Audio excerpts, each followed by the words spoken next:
Okay, good morning everybody. Eli the Restorer coming at you. Our first live presentation of the pineal gland meditation. And before we do the meditation together, I want to explain what we got to do as a group to make this magic happen. So there are certain steps to it. I'm going to explain them all, but don't freak out about remembering, because as we do the meditation, I will be saying we're going to do this, we're going to do this, we're going to do that. So what I've done is I've taken some of my wisdom from my rabbi, learning Kabbalah, some of Rick Strassman's wisdom, the DMT psychiatrist, and also from some of my journey with using breath to stimulate the pineal gland. Now, I want to put the qualifier out there.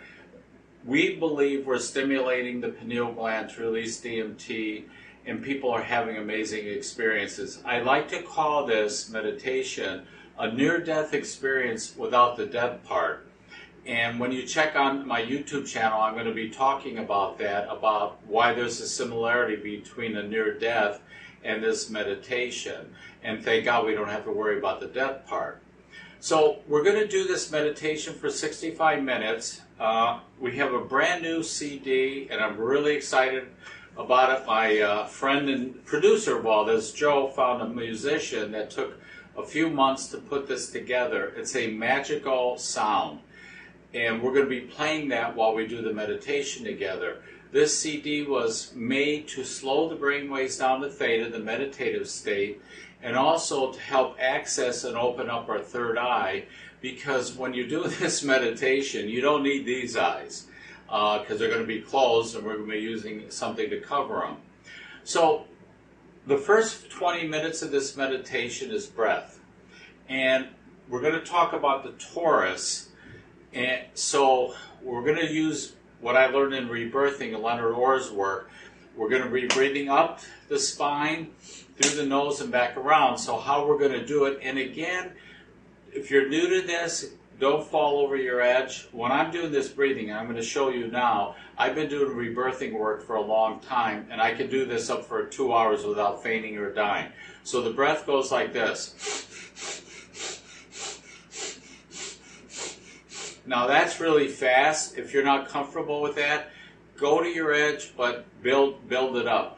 There is besides the pineal gland and DMT, there is a theory out there that every cell in our body releases dimethyltryptamine. And what that is it's something that the Creator put in our bodies to help us ascend and get to other dimensions or other spiritual realms. You know, there's a big hodgepodge going on in the world now. What's DMT in our bodies for? So for the first 15 minutes, and the CD was made this way, we're going to be stimulating the pineal from the back of the head. And I apologize, I don't have my little head here, but next time I promise you I will. So what you're going to do is you're going to start, I'll show you the picture. You guys can see this. You're going to start with the breath from the occipital area. You're going to hit the pineal gland, and you're going to come out the front of your forehead. So on my inhale, I sent the straw through my pineal to here, and on the exhale, I bring the two tails back around like this. So you're creating a toroidal field, and it keeps the energy inside. It's not like Kundalini where it just leaves. We're going to constantly build pressure in there. So for the first 5 minutes, the breathing is, but we're using this again, and you don't have to see it. You just set it with your intention. It's magic. It happens. So for the first 5 minutes, we're going to be using that. The second 15 minutes, we're going to be doing the bigger torus. And Joe just created this. There's a lot of Kabbalah steeped in this image of the two-tailed Ouroboros or snake. So on the inhale, you bring up from the root chakra, hit your pineal, and on the exhale, the two tails come back around. And we're going to do that for a total of 20 minutes, and that typically is enough time. Usually we don't need that much time, but 20 minutes worth. is to release whatever we're going to release into our body to help us ascend. Rick Strassman, in his book, DMT, The Spirit Molecule, I recommend the book because there's a lot of science in it. He believes DMT is a vehicle between the worlds, between this world and the next world. And if you do this meditation enough, like I've been doing this since 2006 when I collaborated with Rabbi Joel and him through Rick Strassman, where I kind of put all this together and I've been adding different steps, and I think it's complete, but we'll see. So, first 20 minutes, we've done the breathing. Now we take a breath and get your breathing down to normal, but keep the torus going the whole time. Here's why. And I've learned this the hard way because I had a teacher that didn't understand this. When you're going to leave your body and go out to other spiritual dimensions, you don't want to get attached by anything. And by keeping that torus rotating, we'll be safe. I've been doing this since 2006. Everything's safe. Everybody else is safe. So we slow the breathing down to normal, but we keep the torus going with our breathing. Then we're going to visit Jerusalem. And I've loved Jerusalem. I've been there a couple of times. And when you're around the Dome of the Rock, you definitely feel the energy. And I'm going to show you what that looks like. This is the Dome of the Rock. And the Muslims built that. And there's a lot of tradition in Islam with that. But that's where we're going to be, laying on the rock. And I'm going to show you a better picture of it. This is the rock, the foundation stone. And in the Jewish tradition, this rock has a lot of meaning and a lot of power. For instance, both temples were built there. Abraham was going to sacrifice Isaac. Jacob had his dream there. Noah did a sacrifice there. Adam did something there. So it's big. And it's the most sought after piece of property in the world. So after our 20 minutes of breathing, we're just going to have our eyes closed and we're going to imagine transporting and laying on that rock.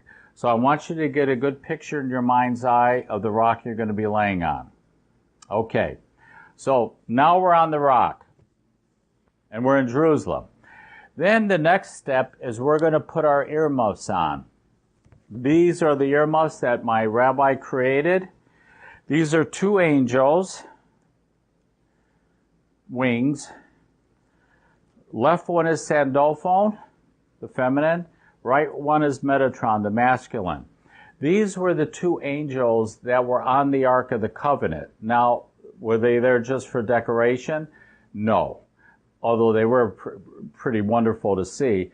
What they were there for is to amplify the energies between the worlds. And the prophets were able to use this.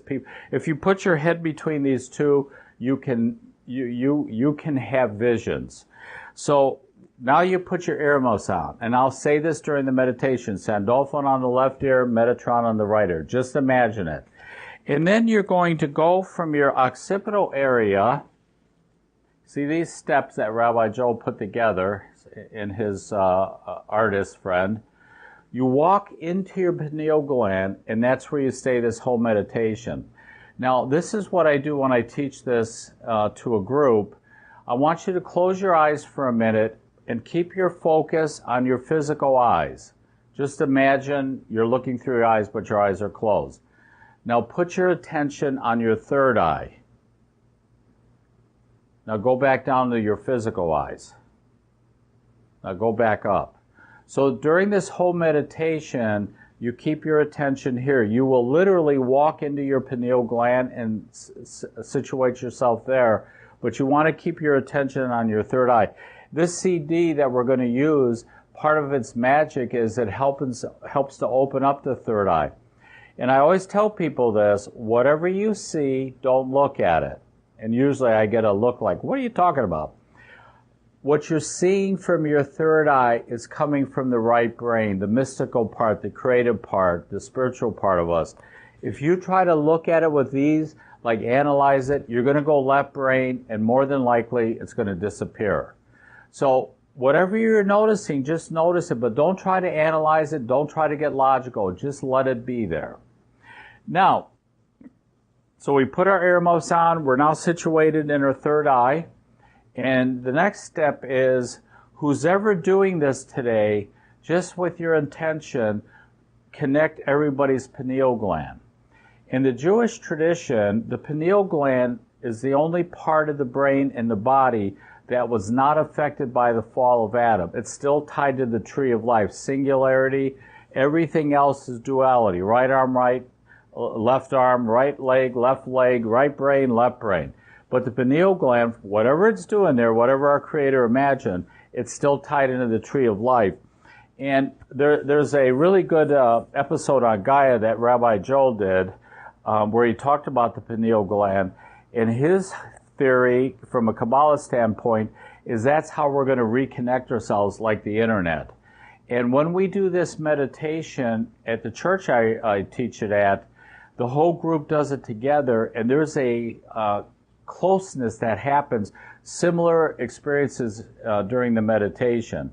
So what I'm going to say, now let's interconnect our pineal glands to everyone doing this meditation today. I don't care where you're at in the world, we all connect to that.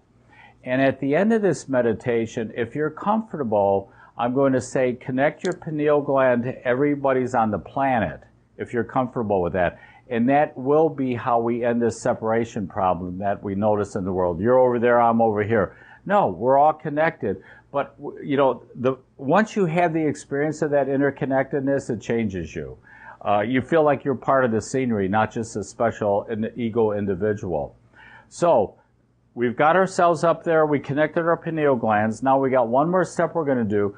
We're going to say the sacred sound Makom, M-A-K-O-M, and it means the place of God in Judaism. There's many other meanings to it that Rabbi Joel talks about, but let's just simplify it.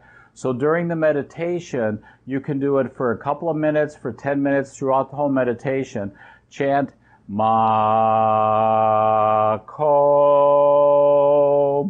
Makom. Now, the first time we did this, that I did it, I found two things that happened. I could feel the energy lift, jump up, and my mind stayed focused. There's something about that chant that brings that to us. So the whole group of us will be chanting Makom for a little bit. I never know how long I'm going to do it. Sometimes I do it longer because it helps to slow what I call the parrot brain down. That little guy that... You can't get rid of that parrot, guys. You can turn his volume down, but you're never going to get rid of your parrot. And a lot of people that talk about mindfulness and meditation, you get to the point where you just let the parrot go off. You know, it's like if you're at home in the kitchen cooking dinner and you got a parrot back there, and the parrots are da, da, da, da, da, but you're so busy and focused on cooking your dinner, you're not even paying attention to what the parrot's doing. That's kind of what we want to learn to do today. And the reason we go 65 minutes is because sometimes it takes a little while to turn the volume down. Now, don't feel bad if you're in this sacred meditation and you're thinking about later today. Let it go by like a cloud and come back to your third eye. Keep the breathing going in the torus, regular breathing. And this meditation is not just about the visual, although it can be very visual. It can be kinesthetic, it can be emotional. All your senses can be involved in this. Every time I've done it, I've never had the same experience. And I've been doing this for going on 13 years. And I love it. Sometimes I'll get a sense of oneness, of love, of joy, of interconnectedness. Sometimes I'll see a lot of different images, shapes, geometrical forms. I've had extraterrestrials come right up here and look at me. I've also had the experience of falling through a wormhole a few times where literally I feel like the floor just dropped out from under me. The more you can let go into this, like anything in life, surrender, the deeper you'll be able to go. So if you're doing this for the first time, go easy on yourself. You're here just to learn the steps today. But the more we do this, the reason partly why I do this, people ask me, why do you love this so much? I've done a lot of meditating, practice shamanism, rebirthing, a lot of different things to deepen our experience. This meditation has something special to it, but I'm not going to talk about that. You get to experience it. I recommend trying this 6 times. And if nothing's happened after 6 times where you notice you're different in the world, Jesus, one of his favorite quotes is, be in the world but not of the world. And as a little kid growing up, that was like really confusing. Be in the world, but not other world. I mean, so what I believe this meditation allows for us is be in the world physically with form, but keep your consciousness at a higher level. And by doing this meditation on a regular basis, you will have your consciousness sitting up here instead of in duality land. I can see a lot of interconnectedness when I'm looking or focusing in on my third eye. My intuition is phenomenal when I'm there. When I'm down here, all I see is duality. Good, bad, right or wrong, this or that. So give yourself a break today if you're doing this for the first time, and we'll do it together. You'll hear me breathing, and I'll talk through all the steps. And then at the end of it, since we're not going to be able to interact like I do when I teach in a group, I will definitely share my experiences, what I found today for this. If you've got questions, there's links to contact me. I'm all over Facebook with a lot of different things. Don't hesitate to call or send me an email or a Facebook message, because I love to talk about this. Eli is committed to restoring this world to wholeness in his own little way, and I think this meditation is one way to do it. Okay, so now that we're ready, we're going to move the cameras down, and I'm going to start the CD, and then we're going to have a magical, mystical experience. I want to introduce you to the Mind Folds. You can get these on Amazon for $13, $14. They're amazing because they have foam on the inside. So if we're doing this during the day, you don't see anything. It's as light as it is in here. I'm in pitch black now. So if you want to invest in those, if you don't have something already, try these. So what we're going to do is I'll talk this through. I'm going to turn on the music or the sound. And I did not bring my timer today, so I'm going to try to do this by memory when the 20 minutes is up. So the first 5 minutes, we're going to come through the back of the neck to the forehead, and on the exhale, come back around.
Okay, now we're going to do the second part of the breathing.